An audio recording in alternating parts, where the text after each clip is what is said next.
M Vivekanandan moral resource and research ஃபவுண்டேஷனுடைய chairman. 20 India வல்லரசு ஆகுமா அப்படின்ட்டு ஒரு கனவை விதைச்சாங்க.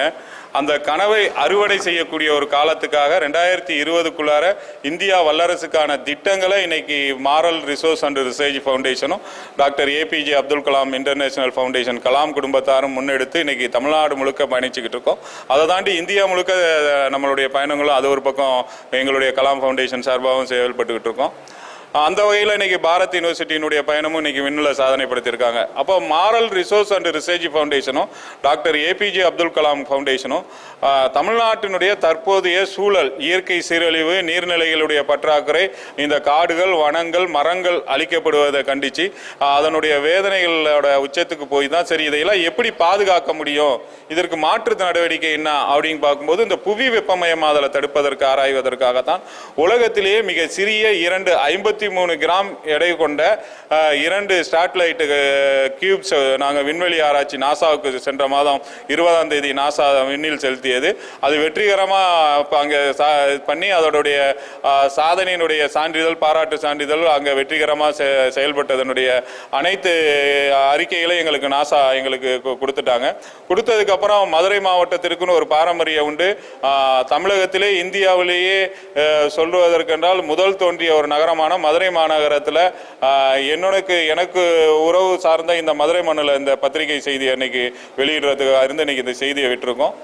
இதனுடைய நோக்கம் முழுக்க வந்து பார்த்தீங்கன்னா ஓசோனுடைய 5வது படலத்தினுடைய ஓட்டை விழுந்துருச்சு. அப்போ அதை பாதுகாக்கிறதுக்கு, அப்புறம் புவி வெப்பமயமாதல், தாவரங்களுடைய வளர்ச்சி, இது எல்லாத்தையும் நம்ம என்ன பண்ண போகிறோம் அப்படிங்கிறத கேட்கறதோட இயற்கை நீர்நிலைகள் பிரச்சனைக்கான தீர்வுகளை நாம் எப்படி தீர்க்கணும்னா நம்ம ஒவ்வொரு தனி மனிதனுடைய மாற்றமும் இயற்கையுடைய அர்ப்பணிப்பு சேவையில் இருக்கணும். அப்போ இயற்கை சார்ந்த விஷயங்களில் நம்மளுடைய விண்வெளி ஆராய்ச்சி பயணம் போகணும் அப்படிங்கிறதுக்காக தான் இந்த 2 ஸ்டாட்லைட் கியூப்ஸை நாங்கள் நாசா விண்வெளி ஆராய்ச்சி மையத்திலேருந்து செலுத்தி வெற்றி கொண்டு இருக்கிறோம். அதை தாண்டி பார்த்தீங்கன்னா செப்டம்பர் மாதத்தில் வந்து பார்த்தீங்கன்னா செப்டம்பர் 9 எங்களுடைய இன்னொரு ஸ்டாட்லைட்டும் அதே ஓசோன் புவி வெப்பமயமாதல் சம்பந்தமாக தான் பயணிக்க போகுது அன்போடு தெரிவிச்சுக்கொள்கிறோம்.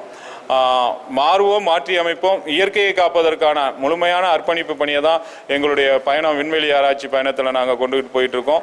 மதுரை மாவட்டத்திற்கு மட்டும் இப்போ குறிப்பாக 12 லட்சம் மரக்கன்றுகளை நடுவதற்கான 1200 குறுங்காடு திட்டங்களை உருவாக்கி அந்த திட்டம் இப்போ நாங்கள் பயணம் எடுத்து அந்த பயணமும் இங்கே போயிட்டு இருக்கு. இருக்கக்கூடிய மதுரை மாவட்டம் முழுக்க பார்த்தீங்கன்னா கம்மாய்கள் நிறைந்த பகுதி. வைகை ஆறு மட்டும்தான் உங்களுக்கு வைகை ஆறை சார்ந்து இருக்கு. மற்றபடி பார்த்தீங்கன்னா இங்கே எந்த ஒரு விவசாயமோ நீர்நிலைகளோ எல்லா கம்மாய்களை அந்த குளங்களையும் சார்ந்த பகுதி. அப்ப நம்ம இன்னைக்கு நம்ம தலைமுறையில நம்ம கம்மாய்களையோ இந்த வைகை ஆறையோ பாதுகாக்க முடியலன்னா நாளைக்கு நம்ம தலைமுறை வாழ்றது கஷ்டம். ஸோ இந்த தலைமுறைகள் வாழ்வதற்கான பயணத்தை எடுப்பதற்கான ஒரு முன்னோட்ட பயணமாக தான் இன்னைக்கு இங்க வந்து பாத்தீங்கன்னா வரக்கூடிய அடுத்த மாதம் வந்து பாத்தீங்கன்னா 2 லட்சம் பனை மரங்களை ஒரே நாளில் நடுறதுக்கான திட்டங்களையும் நாங்கள் இங்க வச்சிருக்கோம். மதுரை முழுக்க ஒரு பசுமை திட்டமா உருவாக்குறோம். அதே மாதிரி தமிழ்நாடு முழுக்க 4 கோடி மர வளர்ப்பு திட்டத்தையும் கலாம் சமுதாய காடு திட்டங்களையும் எடுத்து போயிட்டு இருக்கோம்.